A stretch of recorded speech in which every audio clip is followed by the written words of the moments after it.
আরে রাহাত, আমি ভালো আছি। তুই কেমন আছিস? কোথায় ছিলি এতদিন? অনেক দিন থেকে দেখা হয়নি তোর সাথে। এতদিন কোথায়? আমি তো দিন সাতেক ঢাকায় ছিলাম।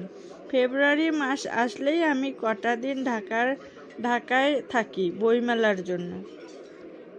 বইমেলা থেকে কি কি বই কিনলি এবার? বাংলা সাহিত্যের কয়েকটি বিখ্যাত কবিতার বই কিনলাম। রবীন্দ্রনাথ ঠাকুরের পুনশ্চ, জীবনানন্দ দাশের বনলতা সেন, রূপসী বাংলা কাব্য, এসব আর কি। তুই তো দেখছি ব্যতিক্রম পাঠক। আজকের দিনে এসব বই কেউ পড়ে? সবাই পড়ে হুমায়ুন আহমেদের বই, জাফর আল ইকবালের বই।